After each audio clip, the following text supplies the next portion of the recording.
This episode is brought to you by Vpp Simplified. Now you can get element by element tracking and guidance for your VPP journey. Every aspect of the VPP requirements in one easy-to-use interactive spreadsheet. Achieving VPP star status can be tough, but understanding what it takes to get there can be simplified. This VPP Gap tool will help you do that. Go to vppsimplified.com for more information. Welcome to the Safety Pro Podcast, where we help you manage workplace safety one episode at a time. And now, your very own Safety Pro, Blaine J. Hoffman. Welcome to another episode of the Safety Pro Podcast. Back on the road again, recording this in the ever so familiar hotel room. So hopefully the audio turns out okay on this. This episode, I want to talk about key performance indicators, okay? It's something that we all chase. We all kind of figure out, hey, this is what matters to my organization, so these are what we're going to track. Essentially, how do you measure safety in your workplace to enhance performance and reduce employee downtime? There are several tested methods that EHS leaders use to reduce employee incidents and illnesses. Among the leading methods, which our friends over at Gensuite, they published a white paper discussing this. I'll have a link to that. These are key performance indicators, or KPIs, or leading and lagging indicators. We'll talk about both of those, okay? We'll get into that in this episode. Before we do that, I want to stop and give a shout out to our incredible partners in safety.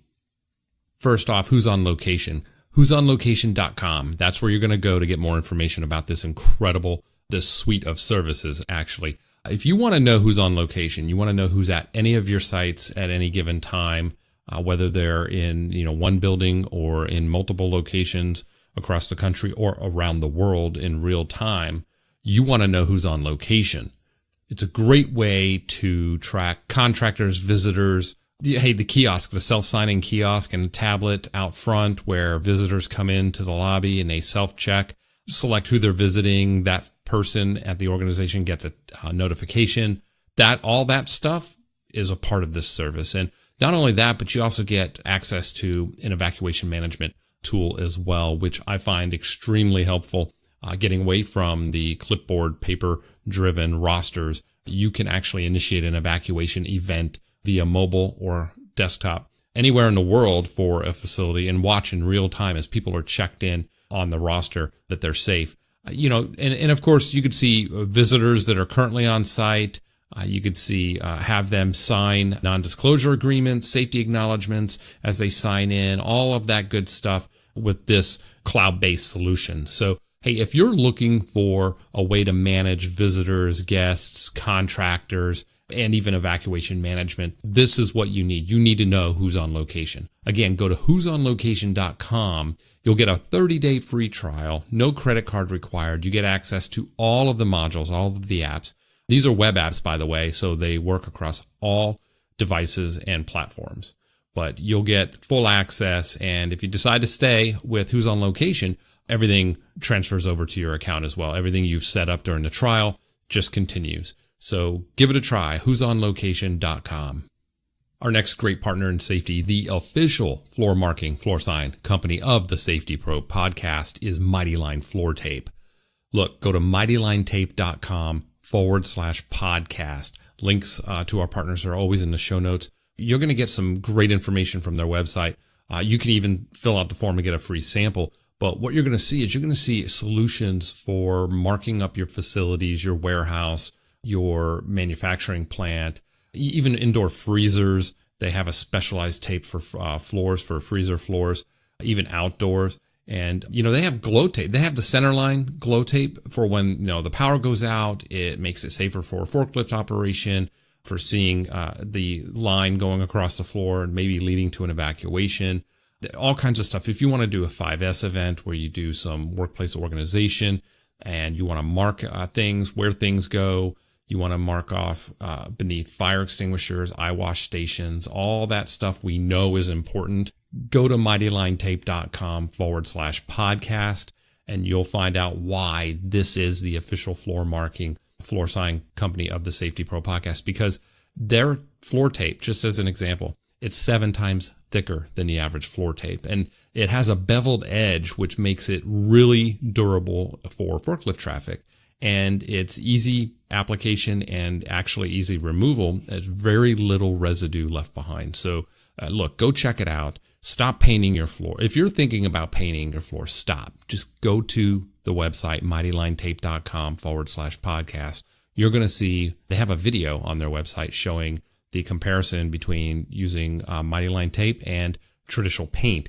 And you'll see how quick and easy it is to use the tape versus all the prep and material and work that goes behind, just painting lines on a floor.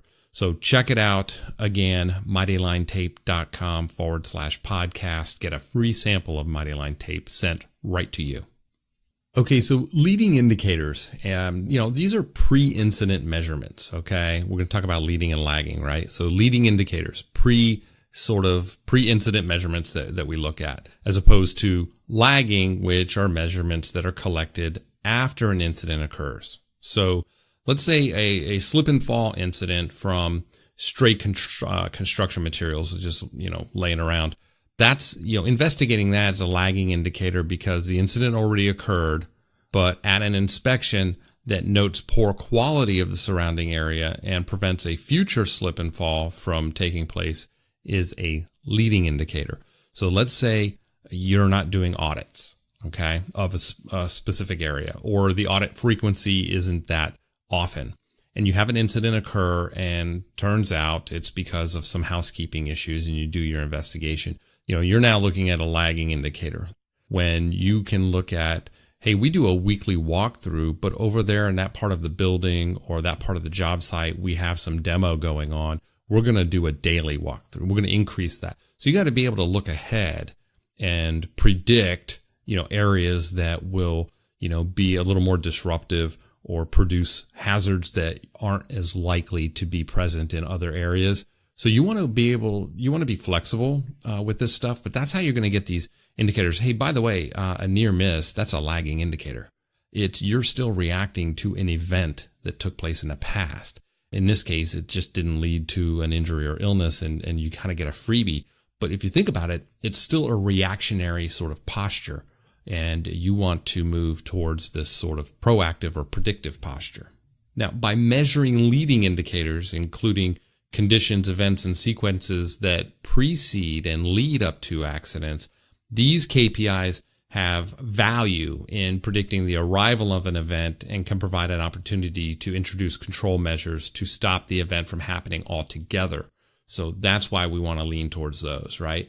Now, recently, many articles have stressed the importance of looking beyond the lagging indicators, but how can your organization learn from past incidents and track results?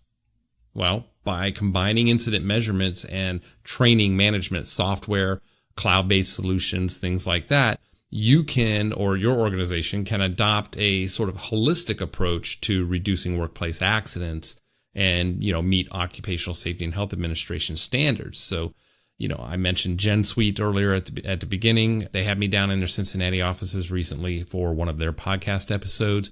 I use Gensuite. They're not a sponsor, not affiliated in any way, but it's a tool I use, and that's why I'm sharing it with you. Whatever you decide to use, some folks do spreadsheets. Every time an incident occurs, they put it on a spreadsheet, and across the spreadsheet, they have all sorts of contributing factors, housekeeping, ergo, electrical, and then you can run a Pareto and see where your trends are. Whatever you're doing, is it producing the metrics that are important, that give you insight? Now, both leading and lagging indicators can be relevant to workplace safety. And of course, they're worth measuring. Don't get me wrong. They present important aspects of an overall safety management system. We have to use all the tools available that are available to us anyway, to create an environment that drives this sort of, getting to zero accident state, right? That's what everyone chases, that unicorn. What you want to do is you want to focus on how we get there. And that's what key performance indicators help you do. They help you focus on how to get to zero accidents, because that's a big, audacious goal, right? That's almost like stating the obvious. Hey, we want no accidents. That's great. But do we know where our risk is of the next accident? If you ask employees, hey, if you had to bet where in our facilities or processes would you say our next injury or illness or incident's going to come, where it's going to happen? And they'll tell you. You could do all kinds of stuff to get ahead of it. So the focus here with KPIs, with key performance indicators, is making sure that we're looking at what matters and it's telling us a story that we can react to before an incident occurs, that we can get ahead of. That's how you get there. What about selecting and using the right key performance indicators for your organization? Well, attempting to track complex, data analytics and results, train employees, keep your teams safe, on your own. If you're a one person or one or two person EHS team, that can be difficult. That can be extremely difficult, especially if you're using spreadsheets and things like that. It's all manual data entry. It's hard. It's really hard. So leading and lagging indicators, they can help reduce and prevent incidents. One way EHS leaders begin using KPIs is by selecting the appropriate sets for their organization. So examples of lagging indicators: OSHA recordable injuries, OSHA citations, total case incident rate, your DART case, your days away, restricted or transferred, your fatality rate. Hopefully you don't have to look at that. Your workers' comp claims and costs. That's another lagging indicator. And your EMR, your experience modification rate. So those are all quick examples of the classic lagging indicators that every business leader wants to know about. Hey, how many recordables have we had this year compared to last? And, why, how is that helpful? Explain why tracking that is helpful, and just tracking that alone. So let's get to examples of leading indicators. Near misses, again, not a big fan. I still say that's a lagging indicator. It's still responding to something that already happened, right? It's just there was no consequence. So you might want to consider that a lagging indicator just to drive the point home. But what about behavioral observations or job observations, training records, training that's past due, training that didn't get done? What about safety meetings that are happening? What's the quality of those safety meetings? How often are they having safety meetings in each department or team? Employee perception surveys. What's our employees' perception of safety culture in our workplace, and how can we respond to that and fix that? Because we know their perception of what is safe and not safe, that can drive behavior on the job, whether they choose to, cut corners or take shortcuts. What's driving sort of that mindset, if you will? What about trainee scores, like post-training quizzes? How do we measure effectiveness of our training? That's a good leading indicator. And preventative maintenance programs. What percent of PMs are overdue, past due? Are we behind on?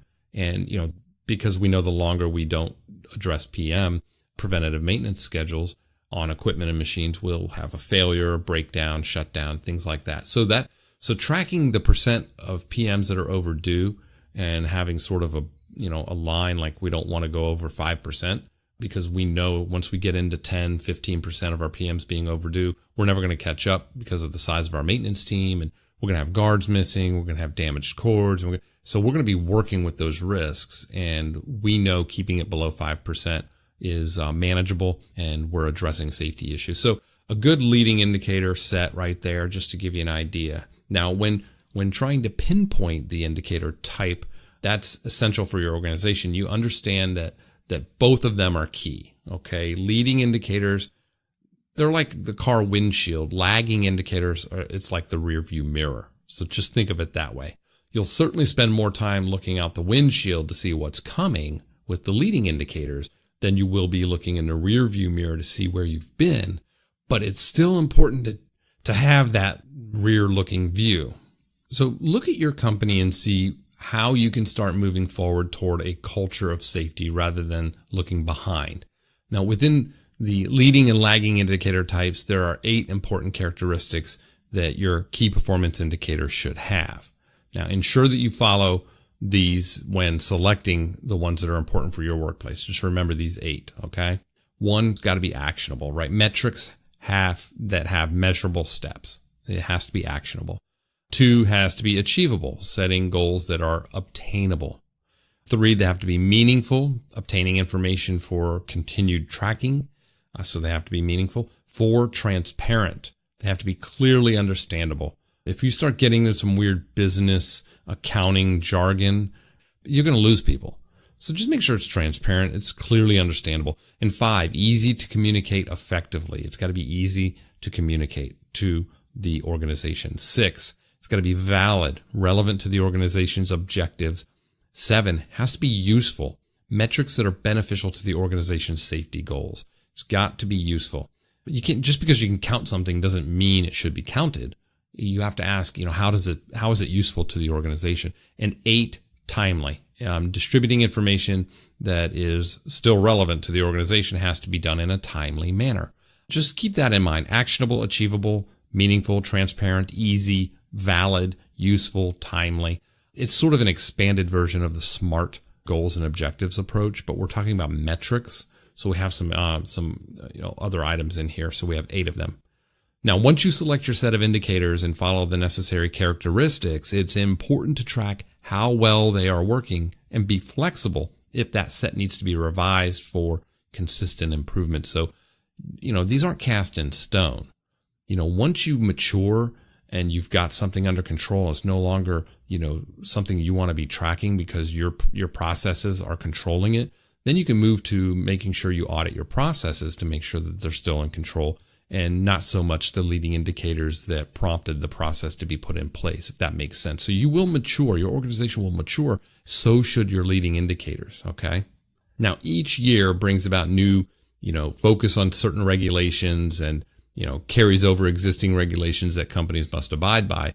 So it's important to stay on top of the ever-evolving regulatory trends so you don't risk non-compliance or get on the radar with some of these national emphasis programs and contributing to those numbers, right?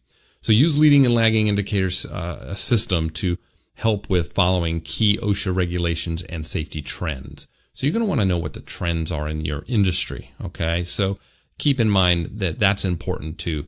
Sometimes what OSHA will focus on will be driven by your industry or your peers in the industry. So if you're involved in an industry organization or association where some peer companies are also involved, you get involved with those and go to the safety meetings that they have, offer to present at some of their safety meetings some best practices, because when the industry as a whole starts improving these trends, right, then OSHA doesn't focus on that industry. You get better comp rates and insurance premiums because that industry and that classification, seems to perform better. So just keep that in mind. That's another, good use of or explanation as to why leading and lagging indicators are important to you.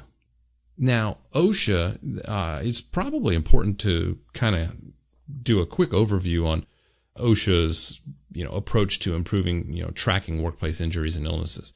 So, it's gone back and forth with the electronic reporting, what gets reported, what doesn't get reported, whether we're going to rescind the whole electronic submittal altogether. Look, it's clear that, as the political winds change, so do the OSHA, trends on some of these things. So it doesn't matter what OSHA wants today or what they say they don't want tomorrow. What's consistent is the change. Now, we know the Bureau of Labor Statistics reports more than 3 million workers suffer from a workplace injury or illness each year.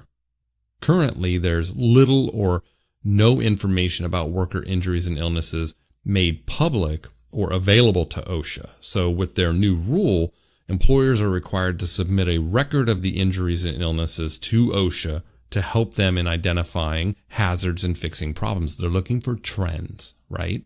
Which areas of industry should we be focusing our regulatory compliance efforts?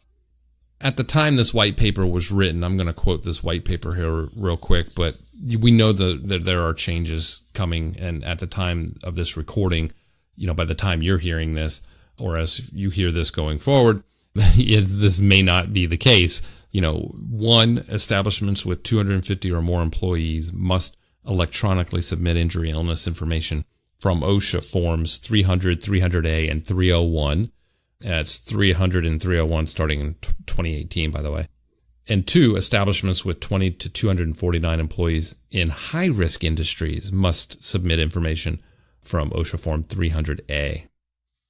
So, if we start to kind of, wet the finger and stick it in the wind here and see which way it's, OSHA's going to land on this, it doesn't really matter. We know they're talking about it. We know that they want more timely and accurate reporting of injuries and illnesses. We know technology is advancing. We know that they're going to move to an online sort of database and submittal system eventually.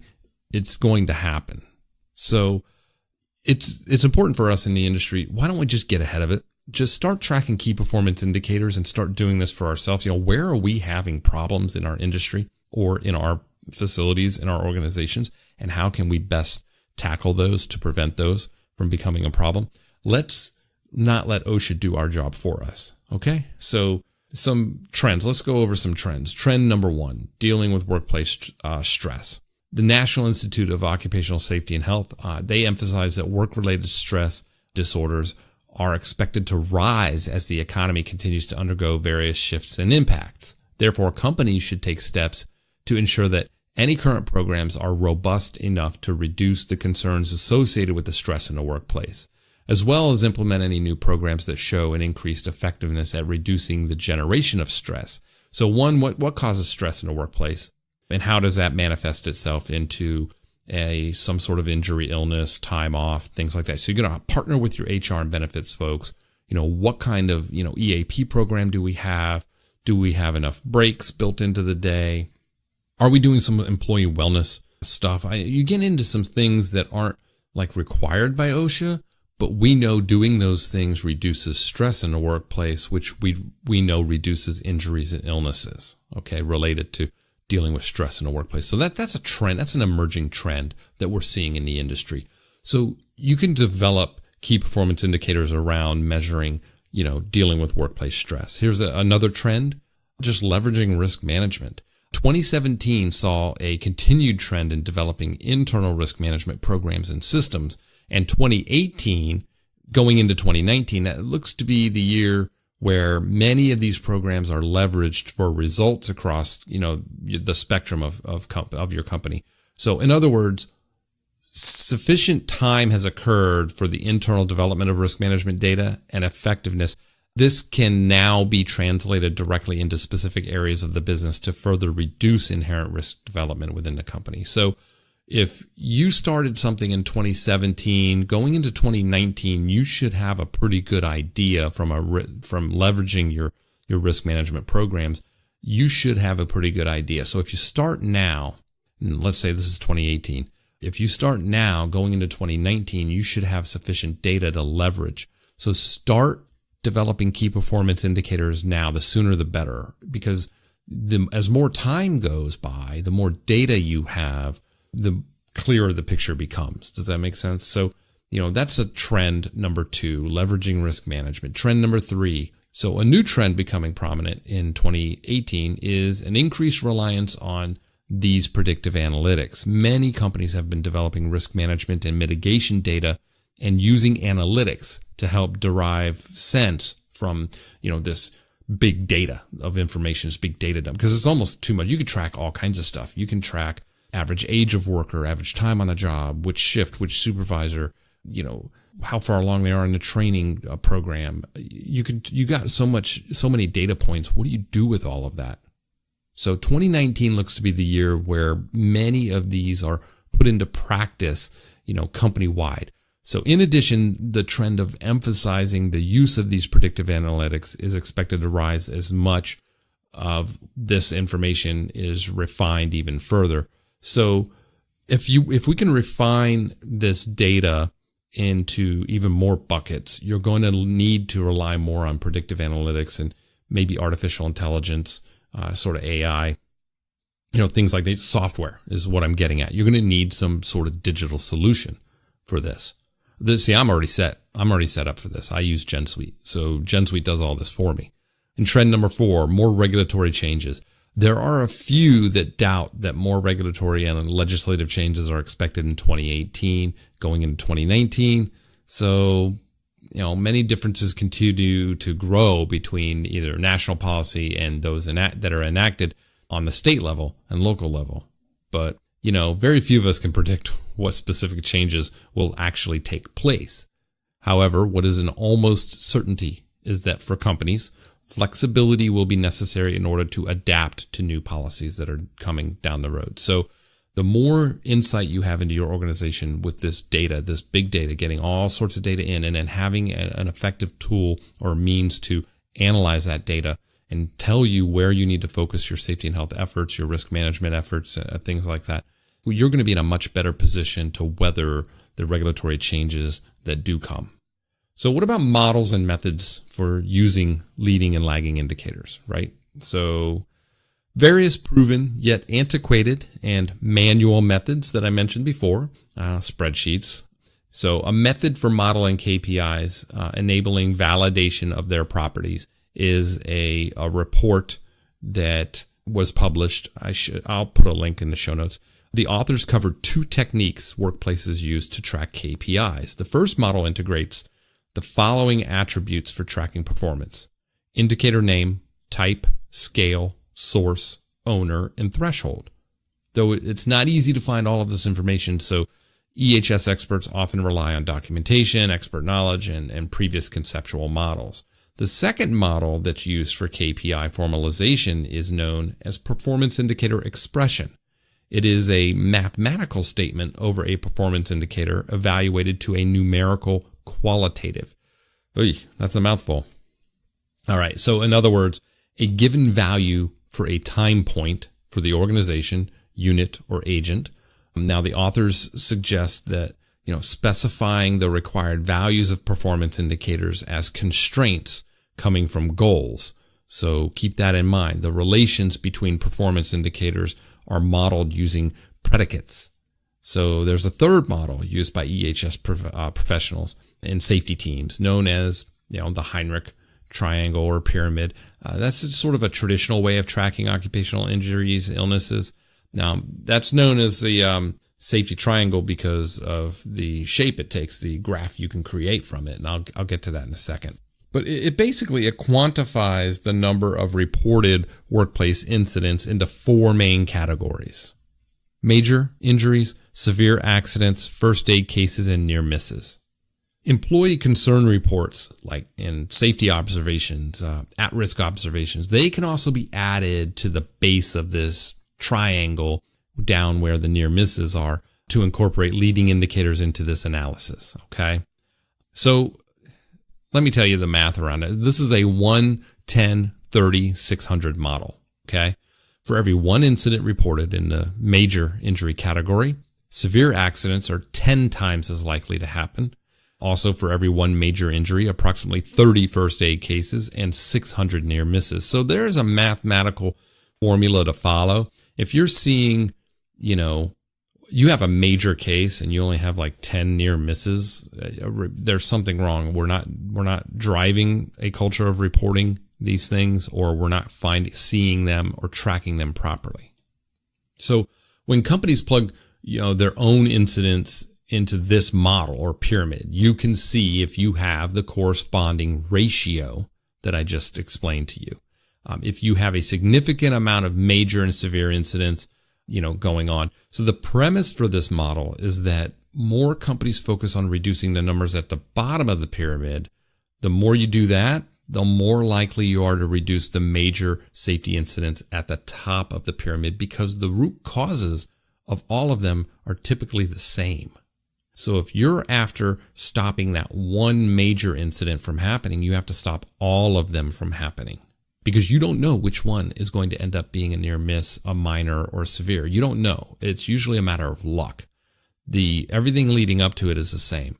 An employee almost getting struck by a forklift, stepping out into a blind spot of an aisle, and somebody actually getting struck. What's the difference between the two? It's usually luck. So if you want to stop the major one, you have to stop all of them, the near misses and the minor ones as well. So that's why, people, EHS professionals really like that formula, because it gives you a place to start, and you start at the base of the pyramid. It's inclusive of many types of injuries and incidents, but it doesn't assist EHS professionals with narrowing down the data to the critical cases or incidents, root causes and solutions. And here's an example. A site could have a series of cases that stem from ergonomic related issues and spend significant amounts of time on root cause and trend analysis instead of the cases or accidents that have a high potential to result in an employee fatality or significant property damage. So you could be ignoring something, right? And critics of the Heinrich triangle, they also claim that adhering to it can lead to an overemphasis on worker behavior and not enough attention on health and safety management, systems. No matter what the flaws are, there's always a solution to the system. So I found it useful. I know some of the critics, what they have said about the Heinrich triangle or pyramid, but I just don't see it. It is useful if you use it in combination with some other risk management tools and things, that it can be very beneficial, right? I mean, these methods are used to benefit companies' safety success rates and performance objectives all the time. So the methods can also be adapted to any enterprise modeling approach, and companies can apply these measures of thinking into a conventional and modernized process by integrating EHS management software into their workplace that I'm going to talk about here in a second to help visualize, capture, and then visualize in graphical format and making it easier to understand, which is what I'll talk about. So to simplify and digitize these three models and methods, companies turn to compliance and management software systems. I use Gensuite, but there are others out there. So these systems, they enhance workplace safety performance by simplifying the tracking of leading and lagging indicators. So using software that's tailored to measure KPIs, that's what you want to utilize. Just a few, features that you should be looking for, okay? Framework for managing regulatory and program-specific training requirements. Validate training effectiveness through course-specific e-quizzes. Incident investigation, root cause analysis, corrective and preventive action tracking system. And it should integrate with occupational health, medical, computer systems for case tracking and program visibility. Those are some of the features you want to look for that will help you manage these things as data coming in. So, and why this is important? I mean, why should your business invest in something like this or look at something like this? I mean, other than avoiding just everyday safety violations and recurring workplace injuries, it's going to help you meet not just the current, but upcoming OSHA regulations and trends and changes in the industry. So I want to share with you what I do, what I use. So here's what I use Gensuite for, and whatever program you use, you can look for the same type of features. But incidents and measurements. There's an application that I use that helps me address the record keeping, the new electronic record keeping regulations. It enables one-click generation of the site or business OSHA 300, 300A, and 301 forms. In addition, my provider joins ongoing discussions with us and industry groups to help meet OSHA with OSHA and talk through the options for direct system integrations moving forward. So they actually advocate for us. Hey, look, if OSHA's going to an online, sort of data submission form, companies like Gensuite, they're talking with OSHA and helping develop their software program to help meet those needs. So they're kind of taking care of that for me. But some other benefits I get out of the incidents and measurements application that I use, I track hours worked and site recordable rates, monitor site performance on a monthly or quarterly basis through some auto-generated site metric reports. I have instant system-generated email notifications upon entry or modification of incidents, so site leadership stays up to date. That's key. As soon as somebody enters an injury, based on the department, shift, and everything like that, you can set up automatic notifications, emails going out to people that need to see this, that an injury occurred. And also training compliance is a big one, right? So, training compliance can help address both OSHA regulations and keep your employees up to date with mandatory training. In addition, training employees prevents new and future injuries from occurring. I mean, it's a fact. So you don't have to evaluate progress based on how many employees have been severely injured and how that number has improved. Prevent them from happening in the first place, and you can do that with just effective training. In large part, it doesn't cover everything, but it is a huge part of your safety program is your safety training. So, I can establish a framework for managing regulatory and program specific training requirements. I can alert training leaders of new and transferred employees that have training needs assessment that has to take place. I can integrate automatic updates from the HR systems whenever new hires are entered in. Boom, it triggers a need for training on a calendar. It creates a calendar event. I can engage employees in classroom and e-learning training. So we have an online university that we use, so I can actually track training completion with my software, with Gensuite, even using another e-learning management system. I can validate training effectiveness through course-specific e-quizzes. I can log completions. I can use barcoding so people can check in with the barcode to, on a laptop and then scan it, and the training session pops up and it populates with their information when they check in. Mobile and batch upload of attendees. Identify qualified employees based on task, that they perform. So here's a good one. Whenever somebody gets assigned a certain job code or classification, that should trigger, some training. So if you have an employee that's working as a material handler, and then they got transferred into sort of a chemical process that requires some acids and caustics training, chemical hygiene, PPE that they didn't get before. Whenever you go into the HR system and change that job classification or something, it can trigger this automatically that they have to have this training. So look, there's all kinds of stuff you can do to help automate our management of these systems. Software solutions are out there for us to do that. And that's what I'm getting at is, it doesn't matter what you choose. Just choose something that works, that fits, easy to manage, and isn't cumbersome. If you're still logging everything manually and you're spending all this seat time trying to open a spreadsheet, and once a month when you have your meeting, you've got to spend half the day pulling all this together.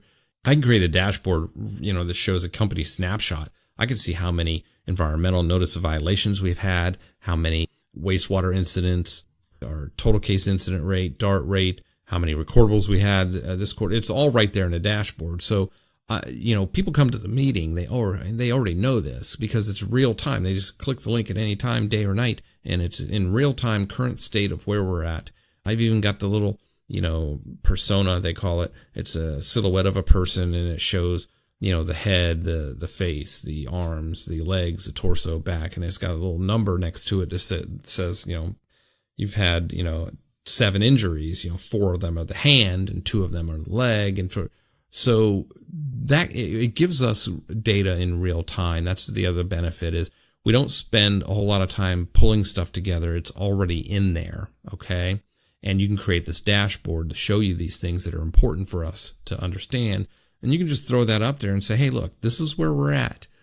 Do our current efforts and focus address what we're seeing? Are we trending in the right direction? Yes or no? Let's have that discussion. So you don't have to actually prep people for that discussion. You don't have to go throw that up there and say, this quarter we had X number. You should already know how many recordables you had this quarter. You should have been talking about them as they occurred in shift change meetings, daily meetings, weekly meetings. So when you have your monthly staff meeting or your EHS review, the focus should be on how are we focusing on the right things, yes or no. That's what I wanted to talk about with these key performance indicators. It should be driving the right actions. So yeah, we have to track what matters, but you have to know what matters first, right? You have to define that. So, hey, look, check out this white paper Gensuite has on key performance indicators and how to select them, how to build them. Check out the link in the show notes. It'll be useful to you. I think that, it's been useful to me. And I think that whatever you do going forward, certainly look at some sort of digital solution to help you manage all this data. Because, you want data, you want it in there, but you certainly want data that matters to you. You don't want to be counting things for the sake of counting them. You want to let sort of these software, these solutions sort of surface this stuff for you by selecting some options in the software configuration. It's much easier to do it that way. So, hey, it's worked for me. I've been doing it for years. And it's great. Business leaders love it. It's fantastic. So go ahead and check that stuff out. And let me know what you think. Share with me what you use, what you do, and key performance indicators that you've identified that are important to your business. I'd be more than happy to share that with the rest of the listeners. Send emails, info@thesafetypropodcast.com. And you can also visit, leave a message at thesafetypropodcast.com. Don't forget, show some love to our great partners in safety, who'sonlocation.com and Mighty Line Tape. Go to mightylinetape.com/podcast to get some information about those partners in safety. They help make this happen. So, give a shout out to those folks as well. And hey, until the next Safety Pro podcast episode, maybe I won't be on the road for the next one, but we'll see. Please be safe.